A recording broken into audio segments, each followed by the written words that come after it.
Hello everyone, this is Justin, Tame Type 1. Today we're going to settle a huge debate debate. New school versus old school, tech versus not tech. We're going to go over if you'd be better off using a pump or MDI, multiple daily injections. Many people believe that a pump is necessary or required to get normal blood sugar, and that's just not true. You can use either pumps or MDI and still maintain very good blood sugars. Right now, I have an A1C of 5.0, and I don't use a pump, and I haven't used a pump for over a year. While pumps do make things more convenient, you can get by just fine on either one. In fact, they both have their pros and cons. In some ways, MDI is better, and in some ways, pump is better. And today, I'm going to go over all of those ways so that you can be better informed and decide for yourself if you want to use a pump or you want to do multiple daily injections. First, let's talk about convenience. Of course, pumps are a lot more convenient for many reasons. The main thing being that whenever you need to take a dose, you just press a few buttons and you're done. It's very simple to use. Whereas with MDI, you have to actually inject insulin. You might need to pull out a vial and get insulin out of that, or you might need to use a pen, but either way, you actually have to stick yourself with a needle every dose you get. So whenever you need correction, whenever you need to eat, every night when you take your basal insulin, maybe twice or three times depending on what you're taking, you're going to need to take a lot more injections, and that makes it less convenient. Plus, with a pump, it's very convenient when it comes to getting your basal figured out just right. You can configure how much basal you get throughout the day, again, just by pressing a few buttons. Whereas with MDI, you can configure your basal somewhat, but it really depends on what insulin you're using, depends on how long it lasts, and it's hard to get the timing just right as you can with a pump. And with a pump, you can actually do it automatically. There are pumps very advanced that use something called basal IQ to actually check throughout the day how your blood sugar is doing and use that to make your basal go up or down based on the situation. So in that way, it's much more convenient for managing your basal needs than MDI is, although you can achieve normal blood sugars either way. So in convenience, pump definitely gets the okay. Definitely gets it there. Now, cost. Cost is a really big one too. And of course, pumps are much more expensive. Even if you have insurance in the USA, you might have a high deductible or a high copay. And either of those things means your pump is going to be expensive. You're going to be spending, maybe thousands of dollars just for your pump, and that's even with insurance. And not only that, but you're going to have supplies coming every month or whenever you need them that are going to be a little bit expensive as well. And once you're on a pump, you need to use those specific proprietary supplies most of the time, and they're just not very cheap. Whereas with MDI, multiple daily injections, your supplies are very inexpensive. Usually you're just paying for insulin pens, or you're just paying for insulin vials and getting syringes very cheaply. Either way, you're not spending nearly as much on your diabetic supplies with MDI than you are on the pump. Now, there's a bit more waste when it comes to syringes, because they're supposed to be one-time use only, but even then, they're still really cheap, really affordable.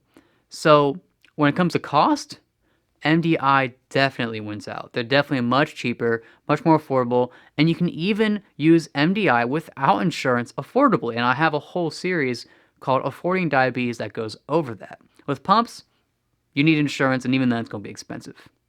So cost, MDI wins. Lastly, let's go over some pitfalls with both of them, because these pitfalls are a big deal to consider when you decide if you want to use a pump or MDI, and these are things people typically don't tell you. These pitfalls are what I've experienced. It might be different for you, but I've done both pump and MDI. I'm on MDI now, and the pitfalls I've had are enormous on both sides. On pump, there's huge pitfalls when it comes to the fact that instead of getting a basal insulin, you're getting just insulin pumped into you 24/7. This is good for in some ways, but bad in others. Because if you're ever not on the pump for a few hours at a time, more than a few hours, you're going to get sick. Your body's going to be like, where's my insulin at? I'm going nuts. And it's going to have withdrawal symptoms. You might end up puking, and it's a terrible time. and you might not even realize you're disconnected from your pump because the tubing gets kinked, or the site gets clogged, or let's say maybe you're out and your site gets ripped out. What do you do then? There can be a lot of situations where you end up not getting the insulin you need from your pump, and it can spell a disaster. It's not very fun. Whereas with MDI, it's much more forgiving. Now, you can forget your basal dose one night, and that's no good, right? You're going to have high blood sugar next day, but you're not going to get sick. Not nearly as sick as you'd get when you're just off your pump for a few hours. So it's much more forgiving there. And another issue with the pump is that it's just too easy. It is so convenient. And you might forget to bolus for your meals. I know I had the problem a lot when I was on a pump because it's just so easy to forget pressing a few buttons. Whereas with the syringes and with the pens, you're injecting yourself, and it's much easier to remember that and not forget about it because you're going to be like, oh yeah, I totally stuck myself. But when it comes to pressing buttons, you might not remember it quite as easily. That said, when it comes to memory, there's no risk really of you forgetting your insulin when you have your pump.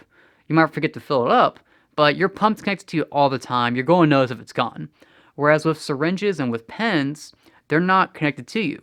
They're not connected to your hip, and if you go somewhere and you forget to bring anything, you forget to bring a vial, you could forget to bring a syringe, you're going to have problems. You're not going to have the insulin. You're going to be just shit out of luck. That's no good either. And one more thing about syringes and pens, MDI, is that you're using multiple insulins. With the pump, typically using one insulin. If you're low carb, I recommend using our insulin for your bolus and Humalog or actual rapid acting insulin for corrections. And that itself might actually cause an issue too. Basal IQ and the pumps aren't meant for our insulin. But when you're using MDI, you're definitely using multiple insulins. And if you ever switch those insulins up, like if you switch your basal insulin for your bolus insulin, you're in for a world of hurt. You end up either taking too much bolus insulin, you're going to be low, you're eating cookies all night, or you take basal insulin at the wrong time and you're going to be low for the next day. Either way, it's not a good situation. So there's a risk there, and there's pitfalls on each side. That said, in my personal opinion, I think the pitfalls for pumps are worse because you get really sick when you just off a pump for even a few hours, and that's just painful to me. That was the worst thing about pumps for me. So just a quick review on convenience: pumps are better. On cost, MDI is better. And on pitfalls, it's mixed, but honestly, I think the pitfalls in pumps are greater and more of a hassle than in syringes, to the point where I actually use MDI rather than pumps, despite the fact that I have insurance. And it's not just because I'm cheap. I mean, I am cheap. I'm spending very little on diabetic supplies now. But it's also just the hassles. All those pitfalls with the pump really made it too much for me to want to deal with. I find it's just better with MDI because I know exactly what I'm getting every time.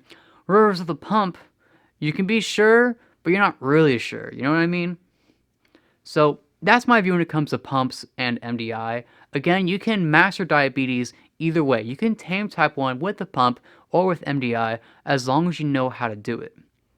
Now again, if you're on a low-carb diet like I am and using our insulin, MDI is going to be better for that just because you can use multiple insulins no problem. With pumps, you can't put two insulins in it. You can't have R for your bolus, and you can't just use a different insulin for everything else. And you can put R insulin in your pump, sure, but then the calculations it uses for advanced stuff like basal IQ won't work right. So just keep that in mind when you're figuring out what to do. If you want to choose pump or MDI, either one works. And again, I just wanted to make it clear that you can get by with either one. You don't need the technology. Sure, it's more convenient, but you don't need it to tame type 1.